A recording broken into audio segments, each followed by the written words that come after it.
सरस्वते देवे गौरवाणी प्रचारिणे निर्विशेष शून्यवादी पाश्चात्य देश तारिणे।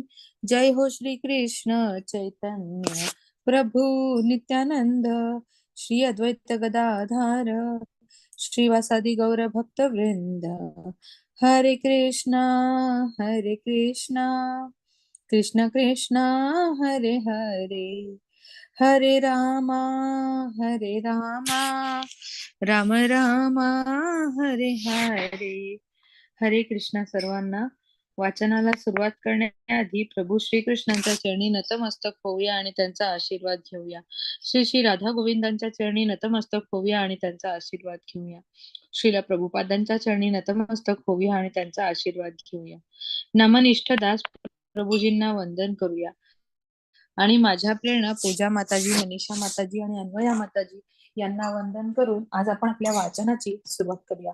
इस्कॉन श्री श्री राधा गोविंद टेम्पल मंगलुरू यांच्या श्रीकृष्ण या पुस्तकाच्या मराठीमधील वाचनामध्ये तुम्हा सर्वांचं स्वागत आहे। तर आपण आपल्या 16व्या अध्यायाचं वाचन करत होतो। उर्वरित वाचनाला सुरुवात करूया। हरे कृष्ण। श्रील प्रभुपाद की जय। अध्याय 16वा, कालिया दमन। आता हे जमलेले सगळे वृंदावनवासी अतिशय काळजीपूर्वक श्रीकृष्णांच्या जमिनीवरील चरणचिन्हांचा शोध घेत गडबडीने यमुना तीराकडे निघाले। अखेर ध्वज, धनुष्य, शंख इत्यादी चिन्हांकित चरणचिन्हांचे अनुगमन करीत ते यमुनेच्या काठावर आले आणि त्यांनी पाहिले की यमुनेच्या डोहात कालिया नामक महाकाय सर्पाने श्रीकृष्णांना आपल्या शरीराच्या वेटोळ्यात घट्ट बांधून टाकले आहे आणि ते पाहून सर्व गाई, वासरे आणि बालक दुःखाक्रांत होऊन रुदन करीत आहेत। हे सर्व भयंकर दृश्य पाहून वृंदावनवासी जनांच्या दुःखाला पारावर राहिला नाही। भगवान बलरामांच्या मुखावर मात्र स्मित विलसत होते। व्रजवासी जन मात्र दुःख सागरात बुडून गेले होते, कारण त्यांच्या मते आता श्रीकृष्ण परत येणे शक्य नव्हते। अर्थातच वृंदावनवासी जनांना श्रीकृष्णांविषयी फारशी जाणीव नव्हती, परंतु त्यांच्या श्रीकृष्णांवरील प्रेमाला मात्र तुलनाच नव्हती। इकडे यमुनेत श्रीकृष्ण कालिया सर्पाच्या पाशात गुरफटला आहे आणि काठावर सगळी मुले आणि गाई वासरे शोक करीत पडली आहेत। हे पाहून ते असहाय्य होऊन श्रीकृष्णांच्या कृत्यांची, त्यांच्या सुहास्य वदनाची, त्यांच्या मधुर बोलण्याची आणि वागण्याची आठवण करीत शोक करू लागले। त्यांना संपूर्ण त्रैलोक्य शून्यावत वाटू लागले। श्री चैतन्य महाप्रभूंनी देखील म्हटले आहे, मला श्रीकृष्णांविना संपूर्ण जग शून्य वाटत आहे। हाच कृष्ण भावनेचा सर्वोच्च स्तर आहे आणि सर्वच वृंदावनवासी कृष्ण प्रेमाच्या सर्वोच्च स्तरावरील होते। जेव्हा यशोदा माता तेथे आली, तिने आणि तो प्रकार पाहिला, तेव्हा ती यमुनेत प्रवेश करू लागली, परंतु तिला मज्जाव केल्यामुळे ती बेशुद्ध होऊन खाली पडली। सर्वांच्या नेत्रातून वर्षाकालीन पावसासारखा अश्रुपात होत होता। यशोदा मातेला सचेतन करण्याकरिता ते मोठ्याने कृष्णलीला सांगू लागले। यशोदा माता अजूनही मृतवतच पडली होती, कारण तिचा प्राण श्रीकृष्णांच्या मुख कमळावर एकाग्र झाला होता। ज्यांनी श्रीकृष्णांना आपल्या प्राणासहित सर्वस्व अर्पण केले होते, असे नंदादी गोपगण आता यमुनेत प्रवेश करण्यास सिद्ध झाले, परंतु बलरामांनी त्यांना मोठ्या प्रयत्नांनी थांबवले, कारण कोणतेही अनिष्ट घडणार नव्हते याची त्यांना जाणीव होती। जवळजवळ पाऊण प्रहर श्रीकृष्ण एखाद्या सामान्य बालकाप्रमाणे कालियाच्या विळख्यात बांधून पडले होते, परंतु श्रीकृष्णांनी पाहिले की आपले माता पिता, गोप गोपिका, गाई वासरे, बालमित्र हे सर्व मृत्यूच्या निकट पोचले आहेत आणि आता अल्पावधीत त्यांचे मरण अटळ आहे। तेव्हा त्यांनी कालियाच्या पकडीतून स्वतःला सोडवून घेतले। त्यांनी आपल्या शरीराचा विस्तार करण्यास सुरुवात केली आणि त्यांना पकडीत घट्ट पकडून ठेवण्याचा प्रयत्न करणाऱ्या कालियाच्या शरीराला अतिशय ओढ बसू लागली। त्यामुळे त्याची पकड शिथिल झाली आणि श्रीकृष्णांना सोडून देणे त्याला भाग पडले। आता कालिया अतिशय खवळला। त्याने आपला भयंकर फणा उभारला। उच्छ्वास करताना त्याच्या नाकातून विषारी वाफ बाहेर पडू लागली।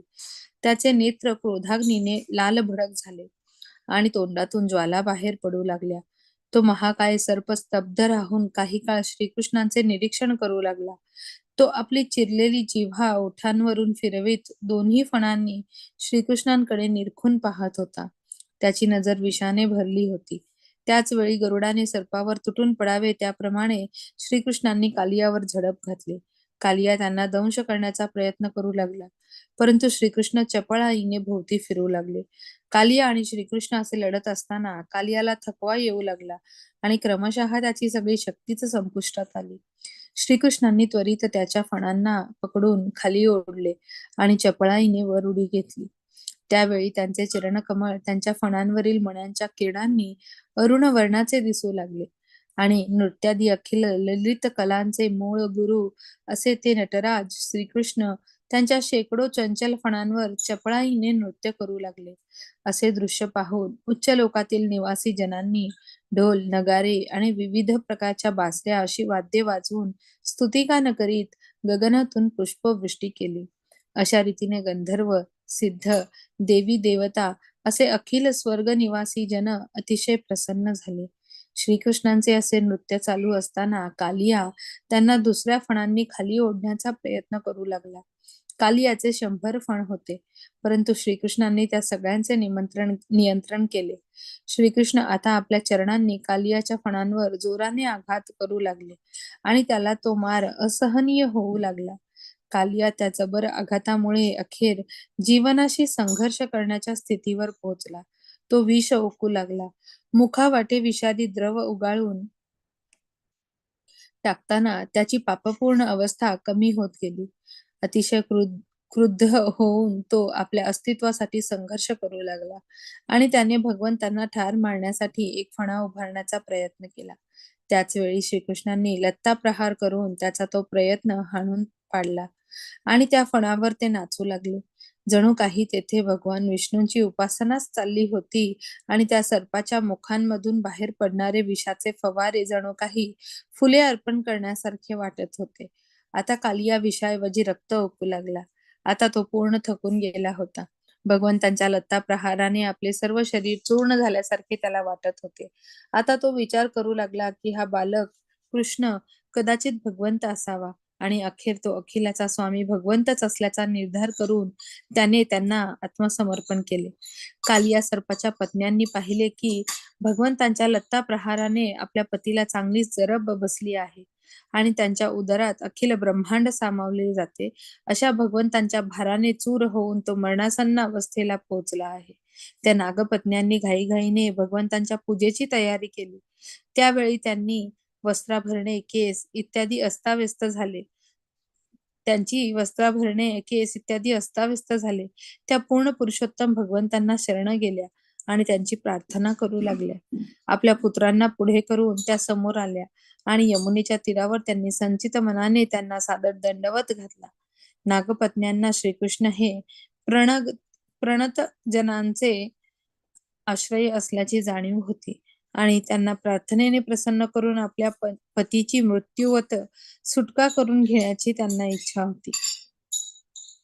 नागपत्न्या प्रार्थना करू लागल्या. त्या म्हणाल्या, प्रभो, तुम्ही सर्वांकरिता समान आहात. तुमच्या दृष्टीत पुत्र, शत्रू, मित्र असा भेद नाही. म्हणून कालियाला कृपापूर्वक दिलेली शिक्षा योग्यच आहे. प्रभो, या जगातील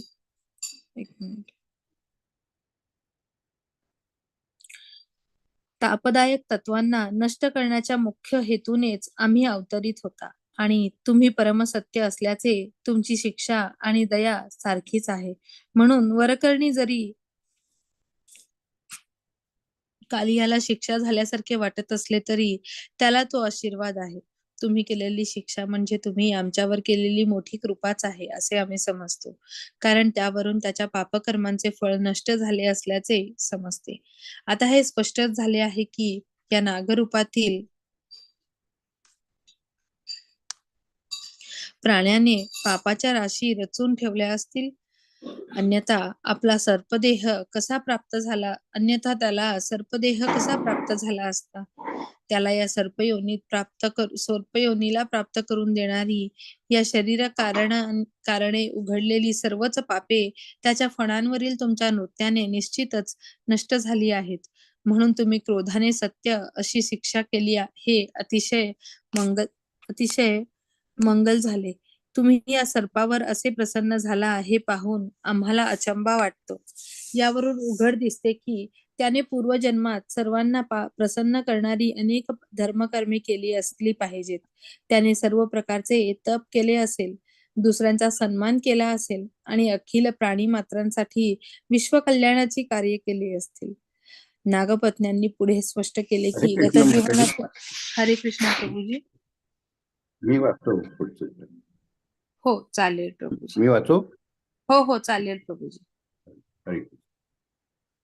नागपत्न्यांनी पुढे स्पष्ट केले की गतजीवनातील सेवा भक्तीतील कृत्य जवळ असल्याविना कोणीही श्रीकृष्णांच्या संगतीत येणे शक्य नसते. श्री चैतन्य महाप्रभूंनी शिक्षाष्टकात असा समुपदेश दिला आहे की मनुष्याने स्वतःला तृणपाक्यांपेक्षा हीन समजून तरुपेक्षा सहनशील होऊन स्वतः सन्मानाची अपेक्षा न करता दुसऱ्यांना सन्मान देण्यास तत्पर राहून सदैव नम्र भावाने हरे कृष्ण मंत्राचे संकीर्तन करीत सेवा भक्ती संलग्न असायला हवी. कालियाला जघन्य पापकृत्याचे फळ म्हणून सर्पाचे शरीर प्राप्त झाले होते आणि त्याचवेळी भगवान श्रीकृष्णांची चरणकमळे त्याच्या माथ्यावर पडली होती. त्याचे नागपत्न्यांना आश्चर्य वाटत होते. निश्चितच ते स्फुटांचे साधारण फळ नव्हते. या विरोधात्मक गोष्टीचे त्यांना आश्चर्य वाटत होते. त्यापुढे प्रार्थना करू लागल्या, प्रभू, या सर्पाला तुमच्या चरणकमळांची धूळ प्राप्त होण्याचे सौभाग्य मिळाले हे पाहून आम्हाला अतिशय आश्चर्य वाटते. थोर संत महात्मे अशा भाग्याची आकांक्षा धरतात. अहो, अधिक काय सांगावे. तुमच्या चरणकमळांच्या धुळीचा आशीर्वाद प्राप्त व्हावा म्हणून सौभाग्याच्या देवीला लक्ष्मीला देखील कठोर तप करावे लागले होते. मग कालिया इतक्या सहजासहजी ही चरण प्राप्त करतो हे कसे काय? आम्ही अधिकारी स्त्रोतातून श्रवण केले आहे की ज्यांनी तुमच्या चरणकमळाच्या धुळीचा आशीर्वाद प्राप्त केला आहे ते ब्रह्मदेवाचे पद, स्वर्गाचे इंद्रपद, या ग्रहांचे सार्वभौम सम्राटपद अशा विश्वातील कोणत्याच पदाची मुळीच अपेक्षा करीत नाही. त्यांना या भूलोकाच्या वरील सिद्धादी लोकांवर राज्य करण्याची अपेक्षा नसते किंवा अष्टांग योग प्रक्रियेने प्राप्त होणाऱ्या योग सिद्धीचेही त्यांना आकर्षण नसते. अथवा अशा शुद्ध भक्तांना तुमच्याशी ऐक्य प्राप्त करून देणाऱ्या सायुज्य मुक्तीचीही मुळीच कामना नसते. हा कालिया क्रोधादी रिपूंसह अतिशय घृणास्पद भौतिक गुणांनी पोचलेल्या सर्पयोनीत जरी जन्मला असला तरी या सर्पाच्या राजाने अतिशय दुर्लभ गोष्ट प्राप्त केली आहे. या विश्वातून वेगवेगळ्या योनीतून जन्म घेत जीव केवळ तुमच्याच दयेने सहजपणे सर्वश्रेष्ठ वर प्राप्त करू शकतात. श्री चैतन्य चरितामृतात देखील या तथ्याची पुष्टी होते. तेथे असे म्हटले आहे की जीव मात्र या ब्रह्मांडातून वेगवेगळ्या योनीतून जन्म घेत सतत भ्रमण करीत असतात. केवळ श्रीकृष्णांच्या आणि गुरूंच्या कृपाप्रसादानेच त्यांना भक्ती लतेचे बीज प्राप्त होत असते आणि अशा रीतीने त्यांच्या मुक्तीचा मार्ग मोकळा होतो. नागपत्न्या पुढे म्हणाल्या, म्हणूनच प्रिय प्रभू, आम्ही तुम्हाला सादर प्रणाम करतो. तुम्हीच परमपुरुष आहात. तुम्हीच प्रत्येक जीव मात्रातील परमात्मा आहात. तुम्ही जरी विश्वसृष्टीच्या पलीकडील दिव्य स्थितीत आहात, जरी अखिल सृष्टी तुमच्यातच आश्रित आहे, तरी तुम्ही दुर्दम्य असे मूर्तिमंत शाश्वत काळ आहात. तुमच्यातच सर्व काळांचे सामर्थ्य अस्तित्वात आहे. भूत, वर्तमान, भविष्य आणि महिना, दिवस, प्रहर, घटिका, फळे या स्वरूपातील एकूण काळ तुमच्यातच अंतर्भूत आहे. म्हणून तुम्ही द्रष्टा आहात. तुमचे दुसऱ्या शब्दात प्रत्येक क्षणाला, घटकेला, प्रहराला, दिवसाला, महिन्याला, वर्षाला, भूतकाळात, वर्तमानात आणि भविष्यात घडणाऱ्या सर्व घटनांचे कर्माचे परिपूर्ण द्रष्टे तुम्ही आहात. तुम्ही स्वतः विश्वरूप असूनही या विश्वाहून वेगळे आहात. तुम्ही एक समयावच्छेदे करून या विश्वाची अभिन्न आणि भिन्नही आहात, म्हणून आम्ही तुम्हाला सादर नमस्कार करतो. तुम्ही स्वतःच विश्व आहात आणि तरीही तुम्ही अखिल विश्वाचे निर्माते आहात. तुम्हीच या विश्वाचे अधीक्षक आणि पालनपोषण करते आहात. तुम्हीच त्याच्या उत्पत्तीचे मूळ कारण आहात. तुम्ही जरी ब्रह्मा विष्णू महेश या तुमच्या गुणावतारांनी या विश्वात उपस्थित आहात, तरीही तुम्ही प्राकृतिक सृष्टीच्या पलीकडे आहात. तुम्ही जरी सर्व प्रकारच्या प्राणीमात्रांच्या तसेच त्यांच्या मन बुद्धी इंद्रिय आणि जीवनाच्या उत्पत्तीचे कारण आहात, तरी तुमच्या अंतरंगा शक्तीनेच तुमचा साक्षात्कार होत असतो. म्हणून अनंत सूक्ष्माहून सूक्ष्म अखिल सृजनांचे केंद्र सर्वज्ञ अशा तुम्हाला आम्ही नमस्कार करतो. अनेक तर्कवादी तुमच्यापर्यंत पोहोचण्याचा प्रयत्न करतात. तुम्हीच सर्व तत्वाभ्यासांचे उद्दिष्ट आहात आणि सर्व तत्वज्ञान आणि सिद्धांत तुमचे वर्णन करणारे आहे. आम्ही तुम्हाला सादर प्रणाम करतो. तुम्ही सर्व शास्त्र प्रमाणांचे आणि ज्ञानाचे स्रोत आहात. तुम्हीच आम्हाला परिपूर्ण ज्ञान प्रदान करणारे परमपुरुष आहात. तुम्हीच सर्व प्रकारच्या इच्छांचे कारण आहात आणि तुम्हीच सर्व प्रकारच्या संतुष्टीचे कारण आहात. तुम्हीच मूर्तिमंत वेद आहात. तुम्हाला आमचा सादर प्रणाम. प्रभू, तुम्ही पूर्ण पुरुषोत्तम भगवान आहात आणि तुम्हीच परम भोक्ता आहात. तुम्ही वसुदेव सूत म्हणून विशुद्ध तत्वात अवतीर्ण झाला आहात. तुम्हीच मन आणि बुद्धीचे देवता अनिरुद्ध आणि प्रद्युम्न आहात. तुम्हीच सात्वतांचे अर्थात वैष्णवांचे प्रभू आहात.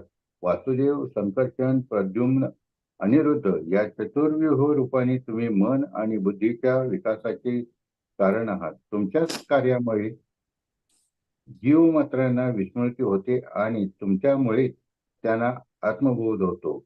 याची गीतेतून 15वा अध्याय पुष्टी होते. भगवंत परमात्मा रूपाने सर्वांच्या हृदयात निवास करतात आणि त्यांच्या उपस्थिती कारणे प्राणी मात्राला आत्मविस्मृती होते आणि स्वतःच्या मूळ स्वरूपाची स्मृती होते.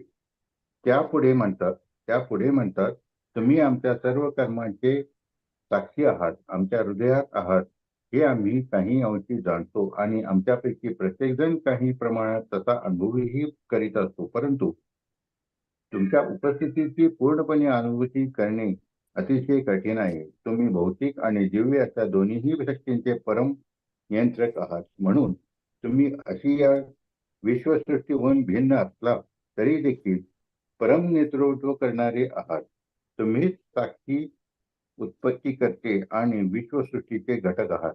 प्रभू, आमचा सादर प्रणाम स्वीकार करा.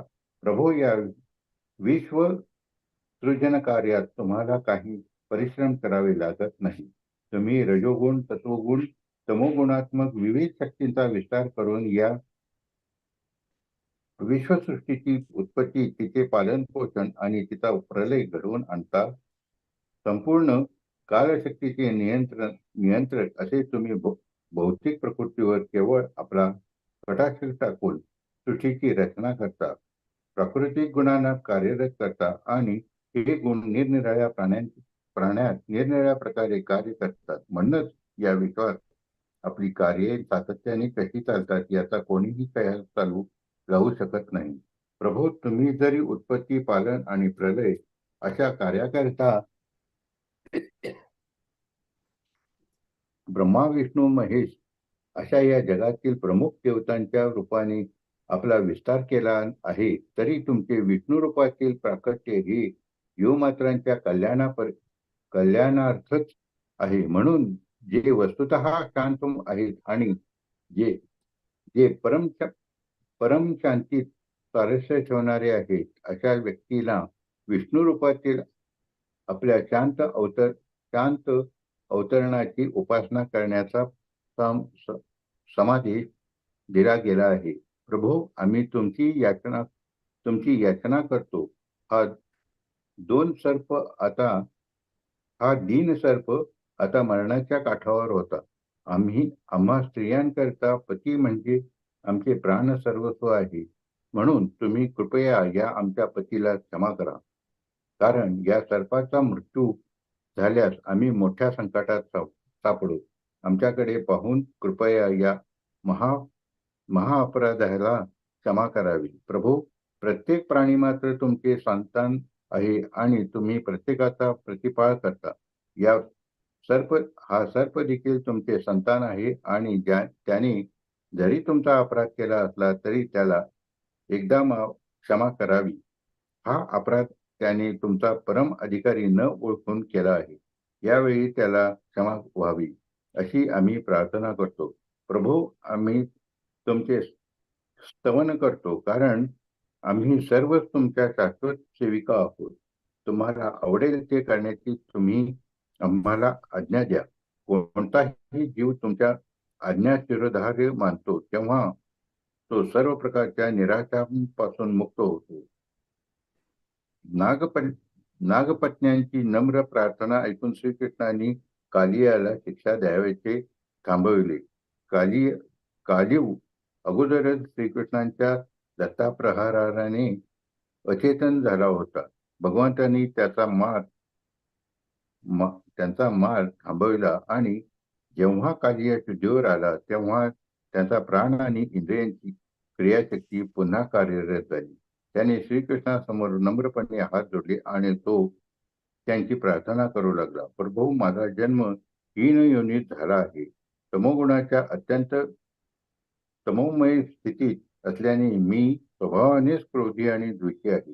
तुम्ही जे जाणताच की स्वभावगुण टाकून देणे अतिशय कठीण असते आणि अशा दुष्ट प्रवृत्तीमुळे जीव एका पाठोपाठ सारखे देहांतर करीत असतो. भगवद्गीतेत याची पुष्टी होते.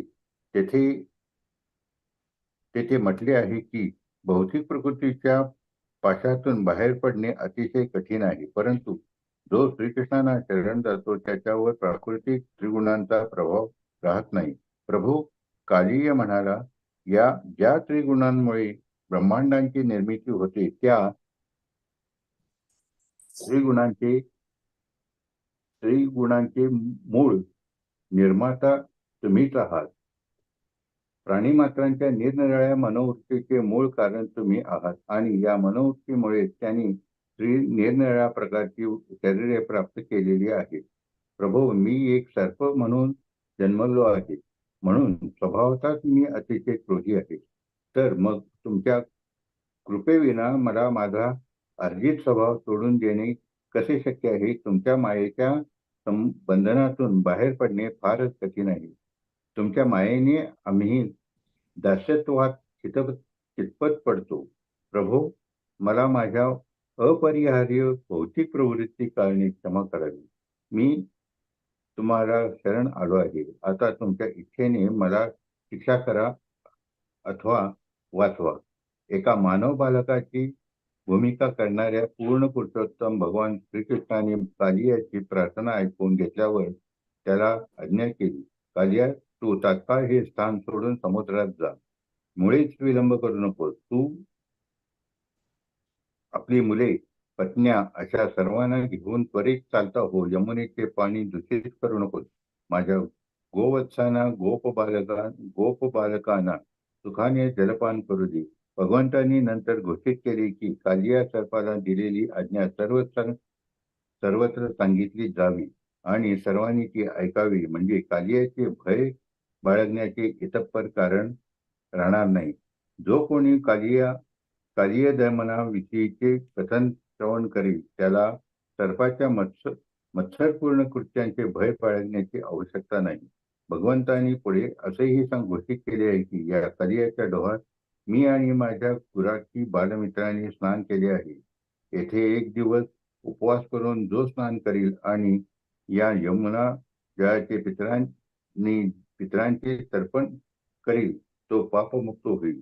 भगवान श्रीकृष्ण कालियाला आश्वस्त करीत म्हणाले, तू गरुडाच्या भयाने येथे आलास. गरुड तुला समुद्रातील एका सुंदर टिपावर भक्षण करण्याच्या विचारात होता. आता माझ्या चरणांचा तुझ्या माथ्यावर स्पर्श झाल्याने उमटलेले त्यांचे ठसे पाहून गरुड तुला त्रास करणार नाही. भगवंत कालियावर आणि त्यांच्या पत्न्यांवर प्रसन्न झाले होते. भगवंतांची आज्ञा ऐकल्यावर कालियाने आणि त्याच्या पत्न्यांनी सुंदर वस्त्राभूषणे, फुले, हिरे, चंदन, कमळे आणि मधुर फळे असा मोठा उपहार अर्पण करून त्यांची पूजा केली. अशा रीतीने ज्या गरुडाची त्यांना अतिशय भीती वाटत होती, त्या गरुडाच्या स्वामींची पूजा करून नागपत्न्यांनी त्यांना प्रसन्न केले. अशा प्रकारे भगवान श्रीकृष्णांचे आज्ञा पालन करण्यासाठी ते सर्वजण यमुनेचा डोह सोडून निघून गेले. अशा रीतीने कृष्ण पुरुषोत्तम भगवान या ग्रंथातील कालियम दमन नामक अध्यायावरील भक्तिवेदांत भाष्य संपन्न. हरे कृष्ण माताजी. हरे कृष्ण प्रभूजी. तर आपण इथे थांबूया आणि मग पुढच्या अध्यायाचं वाचन आपण उद्या करूया. मी प्रार्थना म्हणते आणि मग आपण थांबूया.